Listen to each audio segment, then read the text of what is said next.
bring in Darren Peck right now. 136 lightning strikes over 24 hours. That sounds like a lot. Probably have that many happening right now as Wow. you and I are talking. We got to kind of like reorient ourselves to this and how this happens across Northern California in the summer. First thing I want you to see, besides the rain on the virtual map, is the lightning up here in the monitor. So what we're visualizing up there is where the thunderstorms are. You can watch that explosion of clouds over much of the northern half of the state. But when we skip from looking at the satellite, put on the radar imagery, that's the last 3 hours.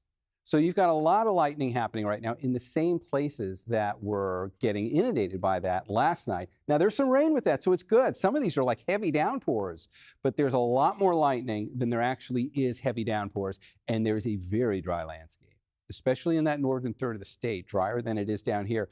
If you look at what happens up there, we take that futurecast ahead, and you'll see the showers continue to go through the rest of tonight. And then they'll kind of quiet down and give us a little bit of a break. But let's come back to the virtual set, because the National Weather Service has started coloring in the areas of concern.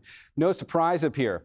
That's a red flag warning. And so this covers places like, if you're familiar with the geography up here, the Trinity Alps, which already have a pretty sizable fire that's been burning up there for the last 3 weeks, and right along the banks and the shores of Lake Shasta.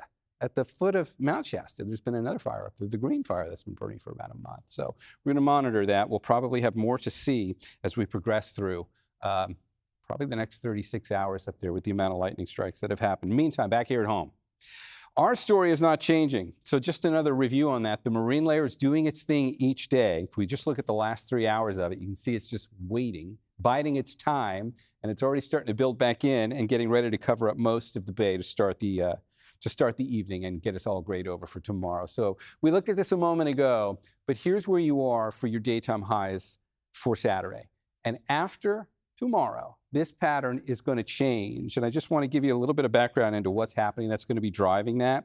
So if we take a look at the forecast imagery, we'll go back to the map we were looking at, which shows us how the storms are starting to clear out. Look where they're going to be tomorrow. We'll play that forward one more stop.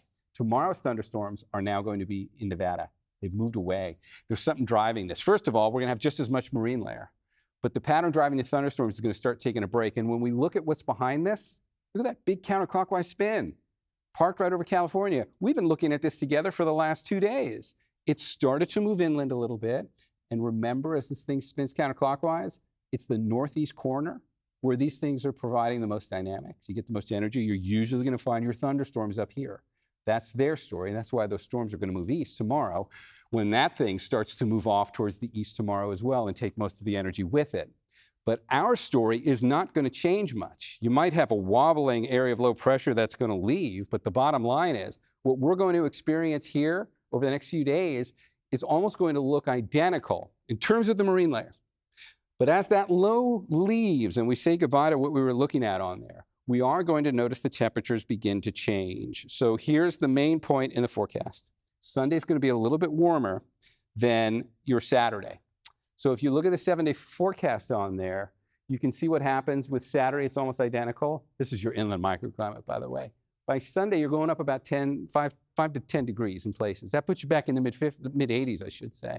And then you'll kind of stay there. You might wobble around a bit, but low to mid-80s will be the general rule for much of the next 7 days once we get past Sunday.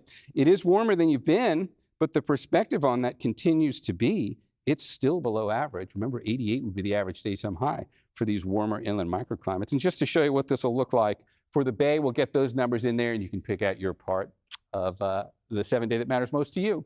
Nice little warm up on Monday.